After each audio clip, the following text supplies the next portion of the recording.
good morning and welcome. This is Brenda Meller with LinkedIn Live, and it's actually live on a couple different networks. I have with me here today Amy Forehand. Amy, how are you doing today? I'm doing great. Good. Well, I'm really looking forward to our discussion, Amy. And I want to welcome our guest as our audience member. I should say you're a virtual guest, if you will, as well. If you are watching us, we'd love it if you could drop a comment below and just let us know that you're watching. And I'm actually going to change this up a little bit because I was talking to Amy about this before the show. And I call this social media PI, and PI is an acronym here. In this case, it stands for inspiring people like Amy, who inform is the I and educate is the E, you. But pie also means something else, and that's like this dessert that we eat as well. So I'm going to start asking my guests and also my audience, what is your favorite pie? So Amy, I want to start by asking you, what's your favorite pie? Do you have one?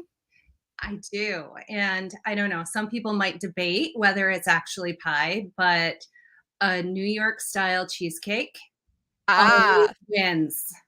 with And what was it? I said it always wins. Always wins. You know, Yes. cheesecake is actually a form of pie. Do you know Tina Marie Woolfield, of course. Yes. Yes. So she and I had a debate a while back. It wasn't even a debate, it was a discussion about is cheesecake better than pie and, which one wins. And we ended up resolving in both of our brains that cheesecake is actually a form of pie because it has a crust layer and it has a filling layer and you slice it in the same way that pie is sliced. So it is within the category. It's a cousin. So we'll Okay. take that as an alternative form of pie, but I'll make sure to tag her in comments for that because I know that she will appreciate, and I'm sure you both appreciate that love of cheesecake, right? Right. Yes. Yeah.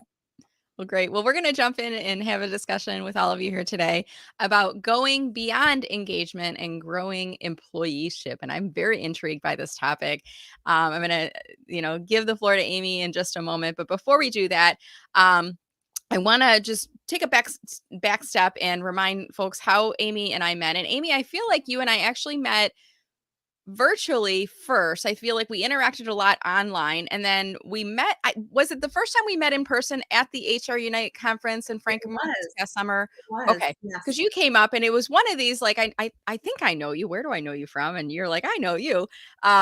So we kind of crossed paths virtually through, I like to I'm in the cool kids club with the HR folks sometimes. That's how I know you. But Yeah. it's such a delight to have the chance to chat with you live here today. So, Amy, why don't you take a few minutes? Tell us a little bit about who you are, what your business is all about for those folks that haven't had the chance to meet you yet. Yeah. So I started the Forehand company about 4 years ago, Mhm. and I did it for a couple of reasons. One is I wanted a business and a lifestyle that allowed me to be very present with my family. Mhm. And so having a consulting business did that.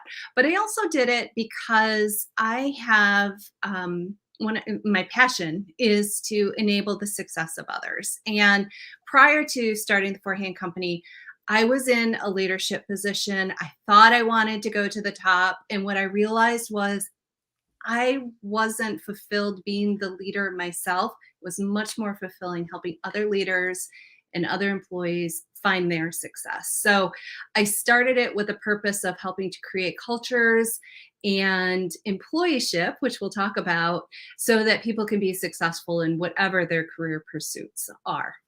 That's awesome. So I'm curious the backstory before you started the company. You don't need to name the companies that you work with, but were you in HR roles throughout your corporate career before doing the launch, or where did you come from?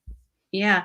So I often say I don't have a traditional HR path, but as I'm meeting more people in HR, neither do they. So it's not that unusual. But I actually, my undergrad is chemical engineering, and Wow. yeah, my early career was in an engineering role at a nuclear power plant, and while I was there, I went to some leadership training and I was on a committee to make sure that we sustained the investment that we just made.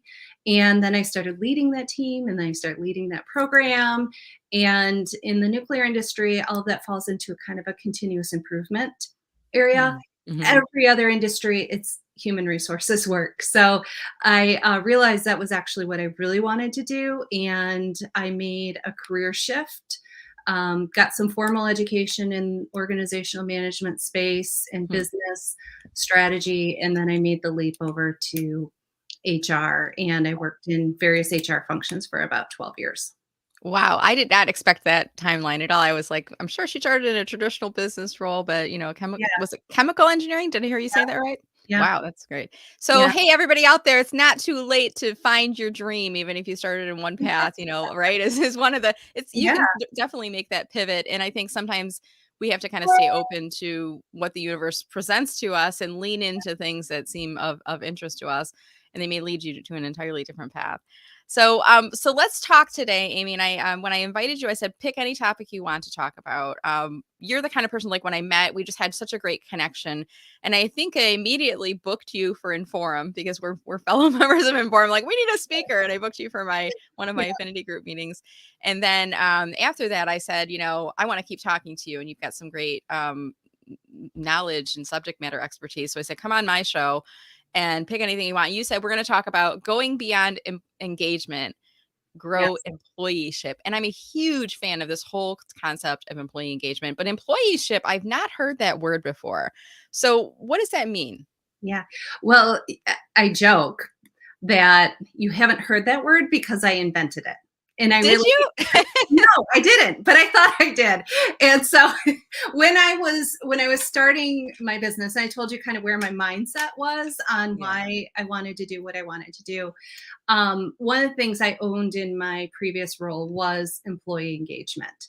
Hmm. And we made some great strides at the company I was in, but I also saw from a program standpoint, because I had all of the talent management programs, where we were failing employees. Hmm. And there was a gap there. And so I was trying to figure out, where am I going to focus my efforts with my business so that I can close that gap? And I was listening to a Future of Work podcast with Jacob Morgan, and he kind of had like his best of his best series playing. And I was driving in downtown Chicago, and I hear an executive of like a huge company, like over 2 million employees, say, we want all of our employees to be leaders. And I completely lost it. I started screaming at my windshield. I was like, no, Ah, you don't. That is the most insane thing ever. And as I was ranting about this, I said, you don't want all of your employees to be leaders. You don't want right, 2 million people walking in tomorrow and saying, I'm the leader today. right. What Mhm. you really want is really amazing employees. You want people who understand. I said followership. I said, you want employeeship. And I was like, oh, that's it. That's what I'm going to focus on. And I got to my friend's house. I Googled it because that's what we do when we're trying Right. to research something. And it's a thing in Sweden. It has been for like 20 years. And, they have phenomenal outcomes in their workplaces there because of the approach. And it's an approach that takes a different look at how we support our employees from the traditional I lead you, you follow me Mhm. hierarchical relationship. And so it's creating the environment, the self initiation, so that people can develop higher levels of initiative, loyalty, and responsibility.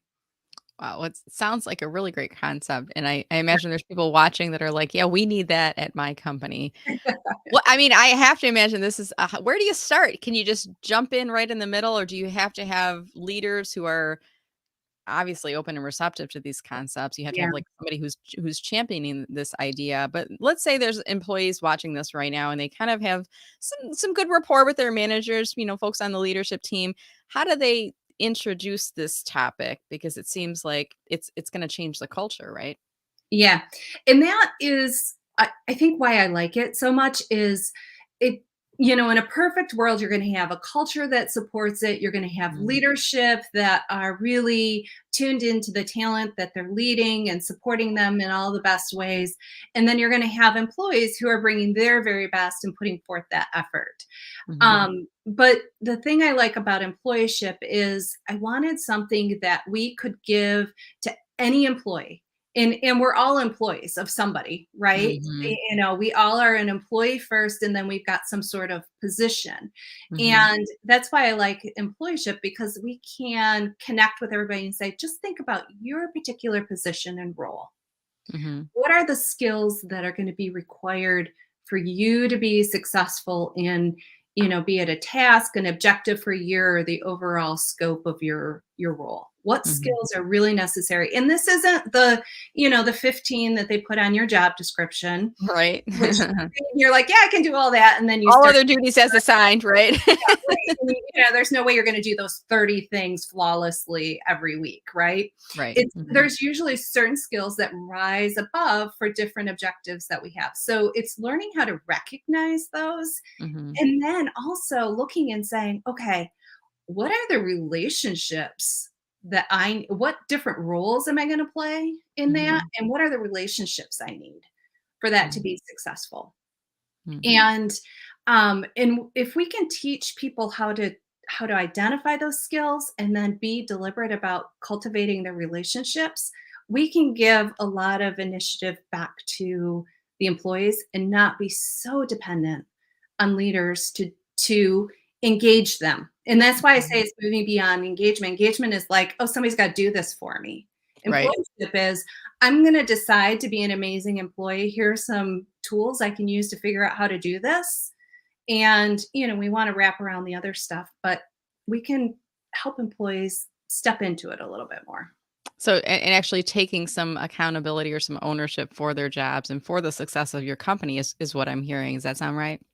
Yeah, and for your own career, we talked Mhm. about our different paths, and recognizing, what am I building? What is Mhm. this, what are these skills and talents that I'm starting to cultivate and I own? Those stay with you. They're in your own little bag. They're not owned by the company. And so it's marrying those two things. Like, what can I bring? What can I do? And how can I marry that with this responsibility that I have in this position at a company or in whatever role you have? So is this something, Amy, that people can do on their own, independent of if a company has a program, a structured program for doing this? Can you take ownership of your own career and, of this approach, or does it need to be a holistic, initiative for the organization? What do you think? Yeah, I think you can do both. You know, Mm, I'm talking to a company where we're going to look at how can we do this for their employees, but I mhm, also have lots of coaching clients that I'm working with one on one, and they're contracting with me individually so mhm, that we can help them be more successful in their role and lead into their aspirations because they don't have necessarily the resources or the leaders that are able to help them mhm. parse out those skills, because Yeah, that's a skill too for leaders, right. is to help their employees say, oh, let's talk about what skills you need, and even be able to identify those, Mhm, like, I think about, I've heard emotional intelligence speakers talk about, there's not 10 emotions, there's, I don't know, you know how many it is, 28 or 50 or oh, whatever. yeah, a lot, yeah, Can mhm, you identify and name all of them? Well, skill development is kind of the same, right? Like, mm, mhm. there's a lot of nuance. Communication skills, do you have them? Yes. Do you have every subtype of communication? You're probably Right, better than most, but there's still things we all have to enhance, and there's nuance to skill building. mhm, So, getting some help along the way, but there's also stuff we can do on our yeah. own And if we you made me think about something too. There's some really great leaders out there, some great organizations, and, I've worked for some of the great leaders of my career, and I work for some that are not so great, but have. I've learned just as much from the not so great leaders as I had from the ones that were really great, and sometimes, I've created or carved an opportunity for myself, um, and I think that's what I'm hearing from you too. If there's an opportunity to work with leadership, work with leadership. If not, it's okay to take some of this initiative on your own to drive your own career success, right? Yeah, yeah. Mm, And I think, from a big picture, I always talk when I talk with HR leaders about what are the talent needs that you have. I say, mm, okay, look past the headlines, but there's all these headlines about engagement, which Gallup has been measuring that for a long time. And the best we've ever done is 40% of the US workforce was engaged. And that's that was crazy. I during read the that. It's pandemic. insane. Yeah. And right now, I haven't looked at the latest update, but the June update, I think we were at 32% of the US workforce is engaged. And in the manufacturing sector, it's even 8% lower than that. Wow. So, it's not like this, and it's been like that for 20 years. So it's not like this great, Mhm. resignation or It the hasn't changed, quiet right? quitting Yeah. is something new. It's just we keep relabeling it. And that's again why I said Mhm. go beyond engagement. Like we need to give we need to give different tools than trying to chase this the same way we have because we're not getting any traction on it. Mm. And Mm. so, if we can start investing in the talent directly to give Mhm. them some tools to uh, drive their own Mhm. capacity and success themselves, we're all going to be a lot better for it. And that's what employees want. I mean, that's a Yeah. lot of the drivers right now is, some research that just came out said, oh, it's about money again. Well, inflation is making Yeah. it a little bit about money again. We're all feeling Right. a pinch of that. But Mhm. it's really about develop and can I do work that people care about? And am I Mhm. adding value in what I spend my time on every day? Right. And so if we can connect with that, we'll win this game. And like you said, there are companies and there are leaders who do this exceptionally. Uh, Mhm. but they're the exception. Right. And the irony of that too. And I think that's probably why part of the reason I love hanging out with the HR community, especially people like Tina Marie Woolfield and Tom Daniels and Lee Meadows and a lot of the names that we know Yeah. that we see here and there. But it's because I've always kind of thought, and tell me what you think about this too, Amy. There's two schools of HR leaders, and I'm using air quotes for intentionally leaders out there. There's the progressive, forward thinking, how do we lift up the organization and really empower our team to get more because that's going to have the biggest impact on the bottom line and the success and sustainability of our company in the long run. And then there's the corporate compliance officers. This is the traditional way we do things. We don't do things that way because we could have a lawsuit and we stay inside this box and that's all that we do. Yeah. Those people aren't coming to the events like HR Unite and they're probably not working with people like you, but they are the people that are going to these conferences and events and are learning and pushing themselves forward and trying to get different techniques. I mean, I love surrounding myself because it's the cool people, but it's the people that get it. So Yeah. let's assume, Amy, there's someone watching here today that's in that progressive Yeah. thinking leadership HR role, and maybe they're in an organization that isn't there yet, but they want to try to incorporate some of your thoughts and initiatives into their company. How do they start? What's your Yeah. advice? Well, one thing is have a conversation, invite somebody to be a thinking partner with Mhm. you. So one of the things that, and even for, if when you talk about the group of HR leaders who feel like they're focused on compliance, I've met Right. a lot who are kind of in that mode because they feel like they've hit that wall so many times trying to drive change in the organization they're in, they've kind of given up, right? They're HR people are susceptible to disengagement too, right? We're all Right. employees. And so one of the things that happens though is a lot of times, especially for mid and small companies, that HR person is the only person thinking about this stuff. And Right. they don't have somebody who's going to brainstorm with them about what is the approach I can take? How can I put a plan together? Where can I start? And so, find somebody that you can have as that thinking partner. And Mhm. the other thing is think about, I always connect talent initiatives to what does the business need to accomplish? What Right. is the Mhm. strategy and what are the business outcomes? Not like, oh, we want our talent to be more engaged or we want to hire 40 people, but we need to increase operational capacity by 30%. And that means we need to bring on two more pieces of equipment. We need to open up three more Right. production lines and introduce some robotics. Okay, Mhm. starting there. Okay, what are the barriers from a people perspective to delivering on those operational outcomes? Mhm. And then when you can back that out and say, okay, here's the talent solution that's going to do that. And oh, by the way, our people capacity is at 32%. So if we want to increase operational capacity, Mhm. we need to increase people capacity too.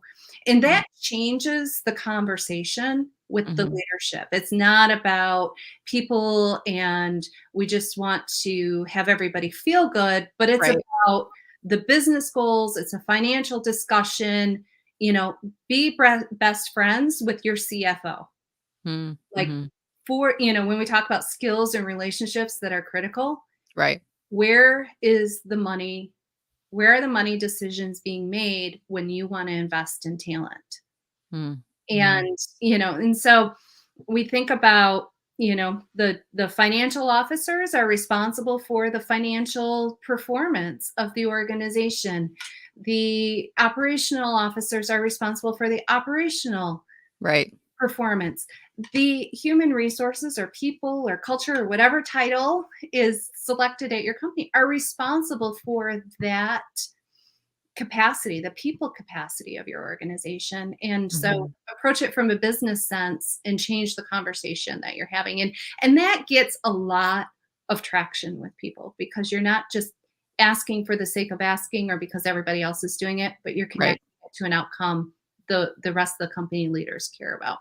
Yeah, and that totally makes sense. I mean, businesses are in business for a reason, and there is some value. There's the why. Why do we exist, and what greater good do we contribute to the universe? But there's also we have to have money to be Yeah. sustainable and ride the waves of whether it's a pandemic or a recession or things like that. And as our products and services go through their own life cycle, we need to ride the wave of that moving forward.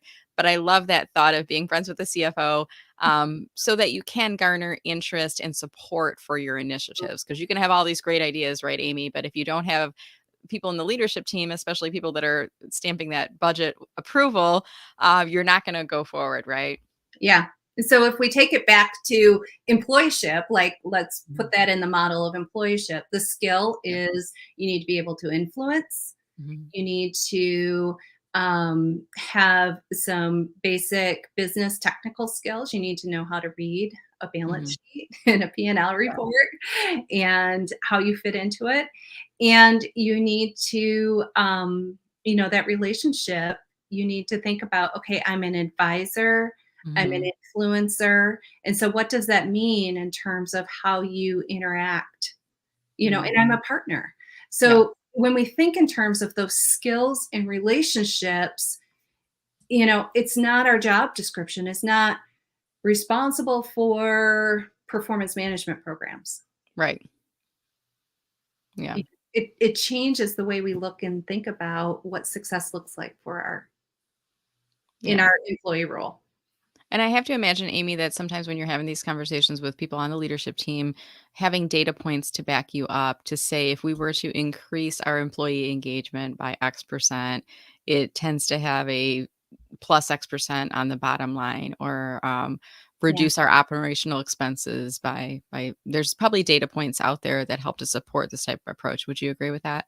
Absolutely. One Mm. of the things I did when I was an HR leader is I started a workforce analytics team. Mm. And, our first thing was just we had to answer the question, how many employees do we have?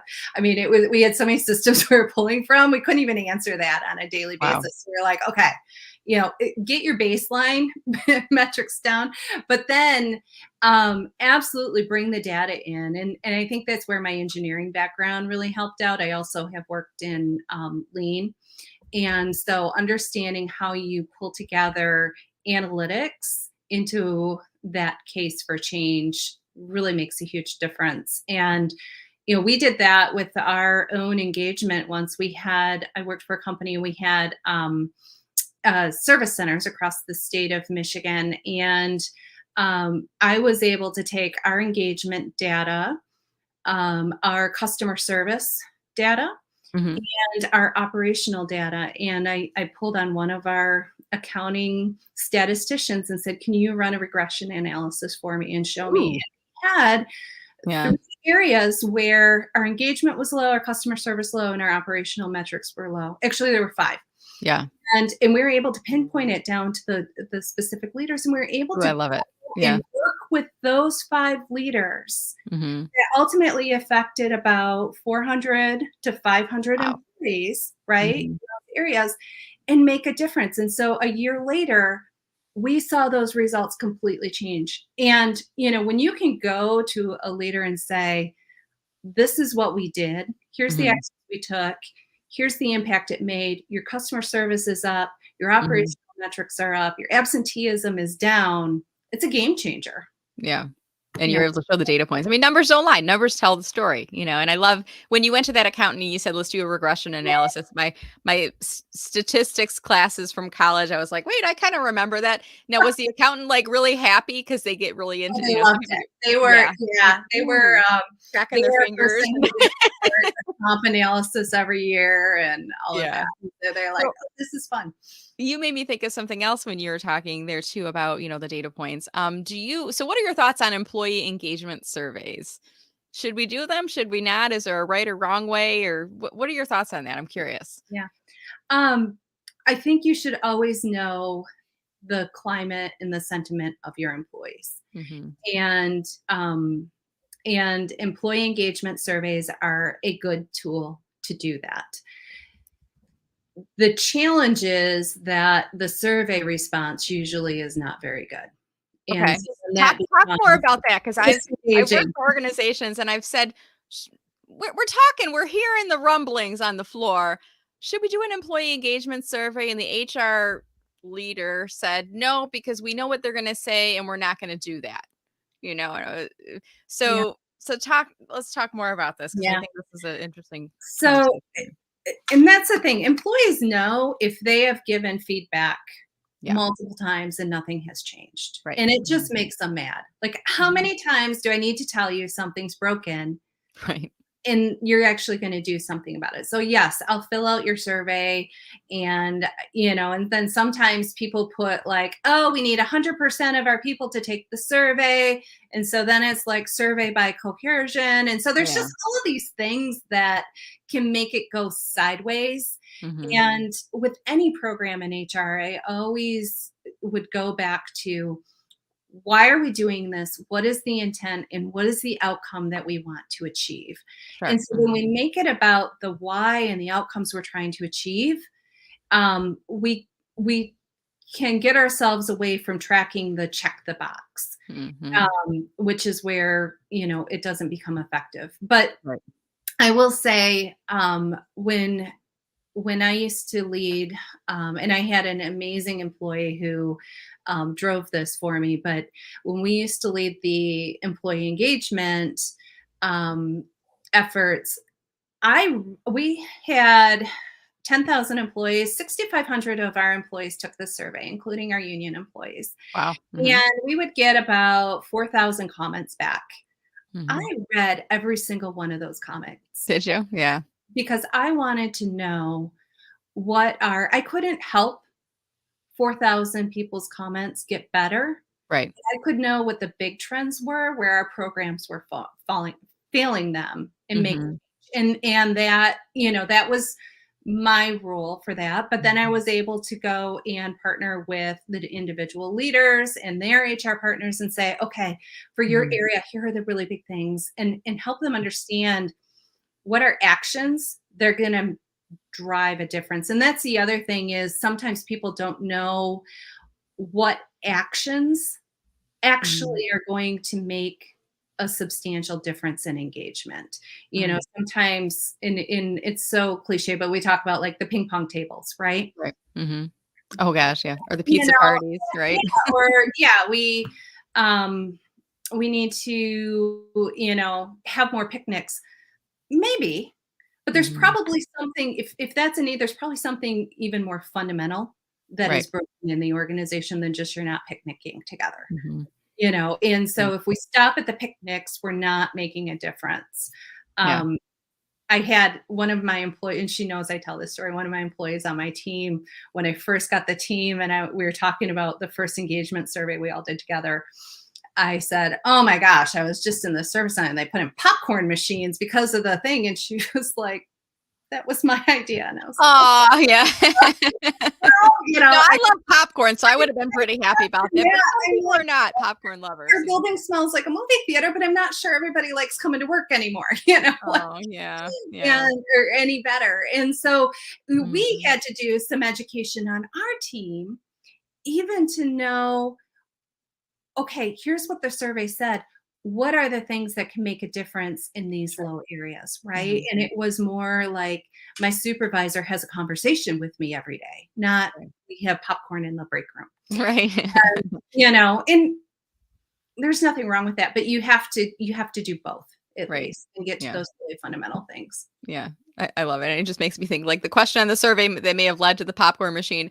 What can we do to make it more carnival like atmosphere?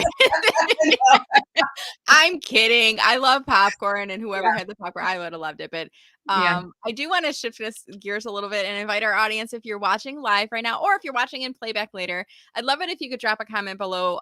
Let us know if you have any thoughts on this. We're talking today about, let me pop the conversation topic back up on screen here. We're talking with Amy Forehand about going beyond engagement to talk about growing employeeship, and getting a lot of conversations around this whole topic of employee engagement and how that impacts your bottom line and productivity and your value and your, what drives you as an employee. So, really having a great time with the conversation.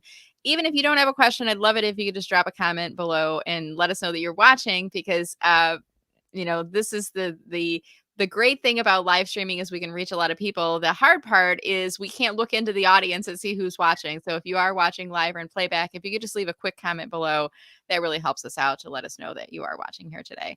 And we're going to start to move to wrapping in just a few minutes here, Amy. I want to give our audience a second to see if any of their questions are coming in.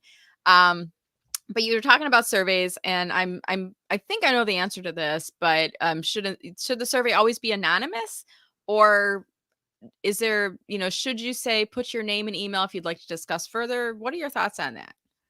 Yeah, that one I think is really, you have to be careful about the culture and Mm, I would say the emotional intelligence of your leadership. sure. Hmm. I have seen, again, being at a larger company, you get the full spectrum of all behaviors. Yeah. And, unfortunately, sometimes if somebody thinks they know who made a comment, it's against the law, but they could be punitive or, Right. um, but I would say having a goal where you are open enough where people Mhm. can say these things and own their comments and know that they're safe in saying it is absolutely the culture that you want to grow to. But um you could make it optional. That's what we did, is if somebody wanted to be able to be contacted about a comment, Sure. they could elect to identify. But having that confidentiality usually allows people for you to get better and more open Right. responses. And that's Mhm. part of the follow up too, is you have to go and then understand the context of the comments. Sometimes you can't Mhm. just take the comment for what it is. Right. Having those discussions with employees and saying, okay, there's lots of comments about feeling like you need more teamwork. Right. um, Tell me more about that. What's going on Right. in peeling those layers so that you can fix the right thing is a really important step in post survey um, response. That's a good point. So I see someone saying employee, and by the way, the person that says LinkedIn user, you can see it's like a gray headshot photo. It's either because your photo is not public on LinkedIn or your third party share is not set to be public. And I'll drop a link in comments here in a minute so you can see how to change that. But they're saying, and I think this is a nice way we start to move towards the end of our discussion. They're saying employeeship is the now and future of work. What are your thoughts on that, Amy? Oh, I love it. I love it. So I have, when I tell people about my business, I say the aspirational piece of it is employeeship.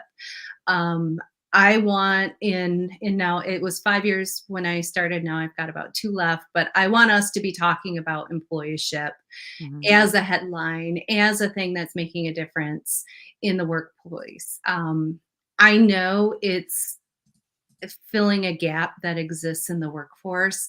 And, you know, and I love hearing the support and that others are seeing it too.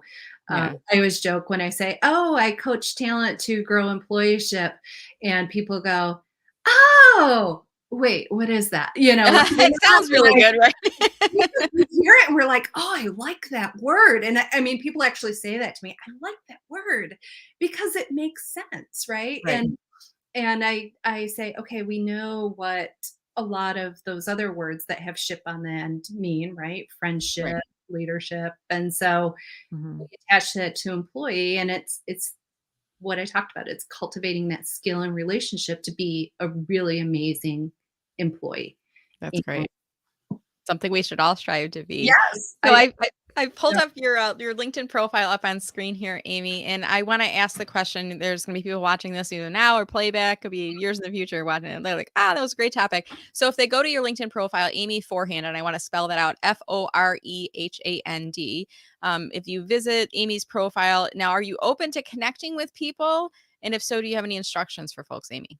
Absolutely. In fact, LinkedIn is one of my favorite ways to connect with people. So, connect with me, message me. And I always love having a conversation and hearing people's story. Where are you at? What are your goals?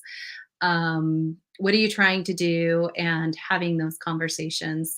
You know, I think it helps people sort things out for themselves, but then it helps me learn about, that's one of Mhm. the downsides of being in a consulting role versus in a company. You do start getting removed, right? You're Right. not in Mhm.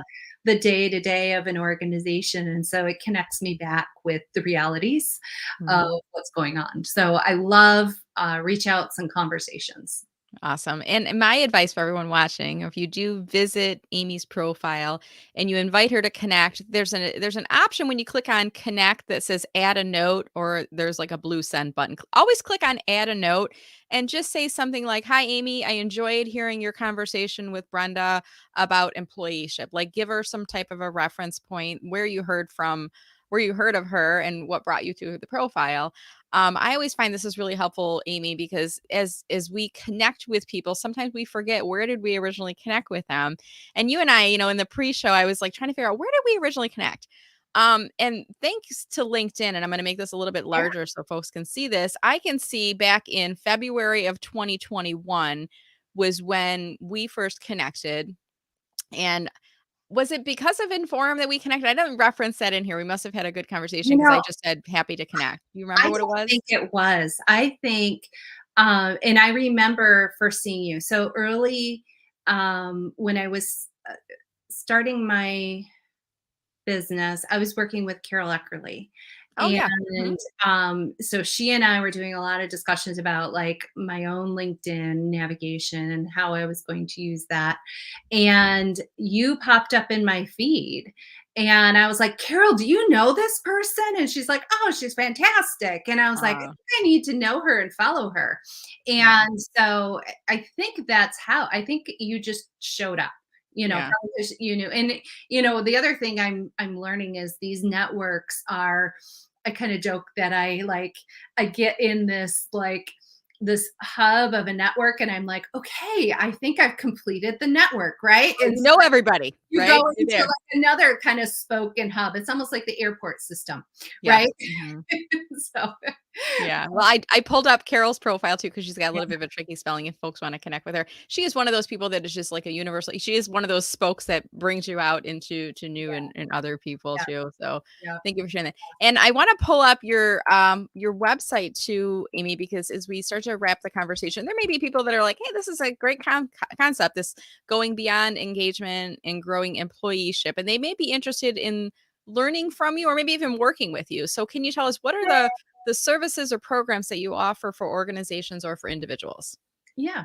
So I talked earlier about I kind of look at it from three perspectives: the employee as an individual, the leaders who support employees and they themselves are an employee navigating their position, and then the culture. And so I Mhm. work in those three spaces. I do one-on-one coaching with employees and leaders. Mhm. I do leadership talent development programs. I design and deliver those. And then I do culture adaptation, culture transformation work with leadership teams to make sure that their culture is situated to deliver on their strategy and business objectives. Great. So individuals and teams, leaders and individual employees is what I heard from that. And you do public speaking too? I'm asking Yeah. a very loaded question here because the last time I saw you in person was at NSA Michigan when we both saw Liz J. Simpson speaking. So you do public speaking too, is that right? I do. I do. That was actually, speaking of skills and relationships, Mhm.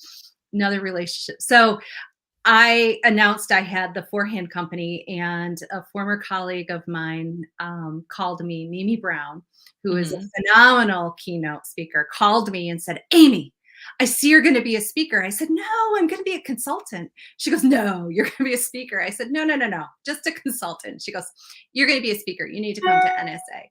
And, Yeah. it didn't work out. And she called me a couple of weeks later or months later, and she said, you got to come to this next session. You're going to be a speaker.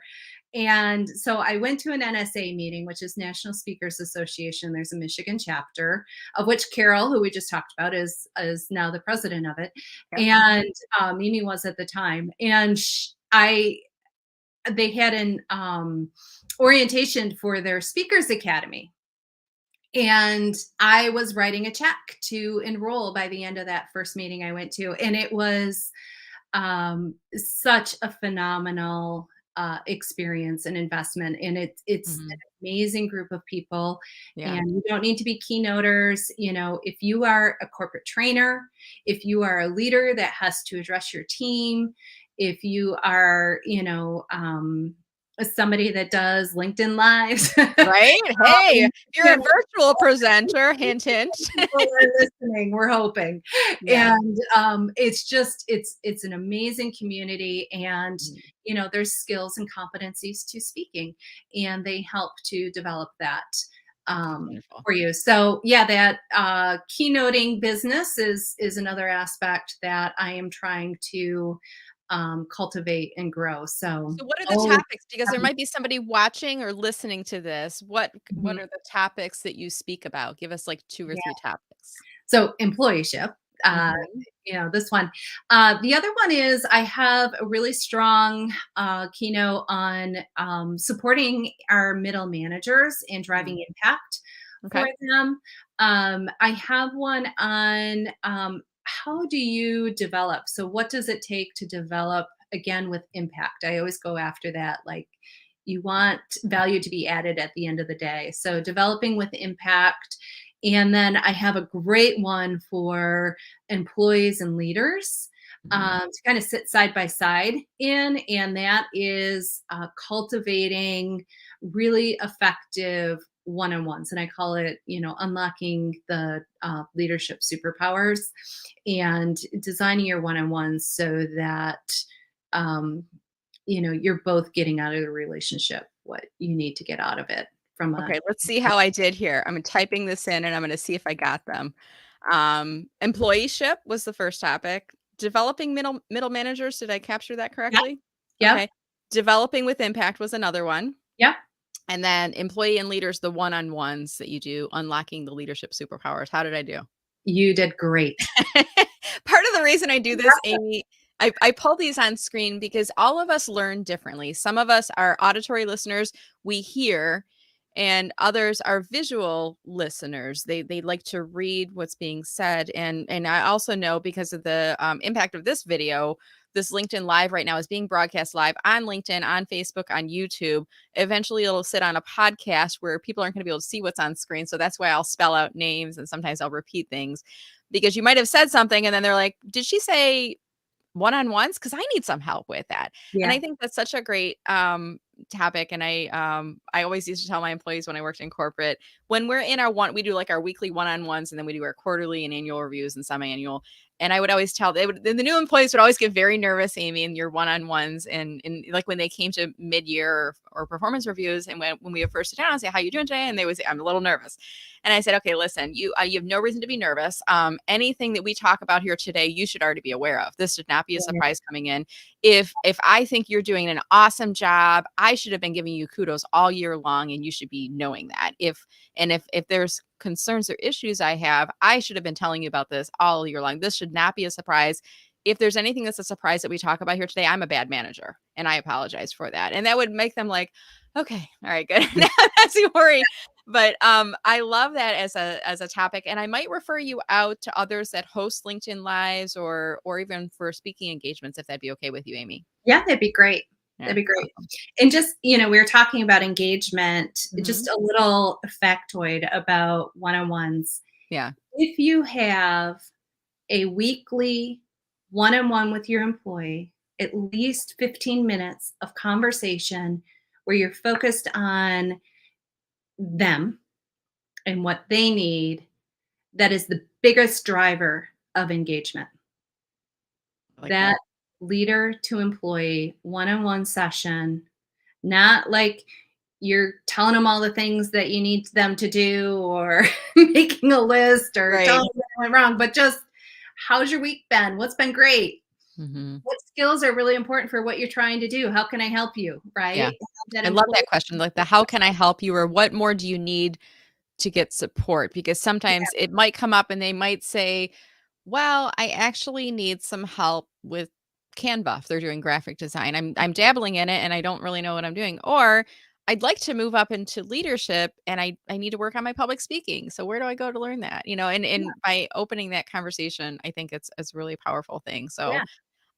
Amy, this has been just an amazing conversation today. I really have enjoyed getting to know you and hearing from you. And for those watching, if you're just popping in now, we had a great conversation about going beyond engagement, growing employeeship. And I would encourage you to watch the full playback so you can hear all of the great advice that Amy had to offer here today. Any final comments for us on this topic before we wrap up our conversation, Amy? I don't think so. This was fantastic, and I loved getting to know you better too, Brenda. It's Wow, been great. awesome. Well, I'm sure I'll see you in the near future, either virtually or in person. I am in the back of my mind noodling NSA Michigan right now and trying to think about where that fits into my future plans. I love speaking as well virtually and at conferences and events, and it's definitely ramping back up. So I may be reaching out and asking you some Yeah, questions about your membership absolutely. and the value there, if that'd be okay. Yep, Awesome. absolutely. All right. Well, thank you so much, Amy, for your time today. It has been a delight. And I want to thank our audience as well. If you are watching this now live or in playback, hey, I want to ask you a favor. If you've enjoyed the conversation, could you do us a favor? And that is, you can give the video a like or an applause or something. But also, as soon as you're done watching the video, whatever platform you're on, click on this share button and share it with either a person, or maybe if you're on LinkedIn or Facebook, share it with your network, your friends or your followers and your connections, and tell people something that you learned. And maybe you could say something like this: just finished watching this great conversation with at Amy Forehand, and you'll tag Amy, along with at Brenda Meller, and you'll tag me. And by the way, when you tag us, it pushes it out into our network, so you get some better reach for your post and sharing that. And then tell people, and here are a few of my key takeaways, right? Having conversations on the one-on-ones about how can I help you, or having an employee survey and making it anonymous and using those results, or having initiatives in place to serve employees in this whole concept of employeeship. So tell people, and maybe it's just the word employeeship. It's the first time you learned that today. Tell people something that you learned. You're becoming a thought leader when you share things like that out on the platform. And when you tag us, I know that Amy and I will reply back to you and we'll give you a little bit of love as well. Absolutely. Right. All right. With that said, I want to thank everyone again for watching and listening in, whether you're live or in playback. Hey, we brought Carol Eckerly out. Amy, we got her in the audience. Behold the Yay! power. Now, what I do when I'm speaking, I'm always like, that old cartoon meme of the guy who's like playing the drums and he's beating the cymbals between his things and he's bopping a bell on he's doing Yeah, like a one-man band. yeah, That's yeah, kind of what I'm doing when I'm a LinkedIn Live. I'm hosting you in the technology, but I'm also dropping comments into chat as we yeah, talk about people. So, Carol, I'm so glad that you saw that comment. And Carol, maybe we'll talk about NSA Michigan as well, because I'm super excited about this. yeah. Having said that, I'll let you get back to your day, Amy, and our audience as well. Stay safe and stay healthy, everyone. And we look forward to seeing you on LinkedIn, and we will see you on the flip side. Take care, everyone. Thank you. Yeah, thank you.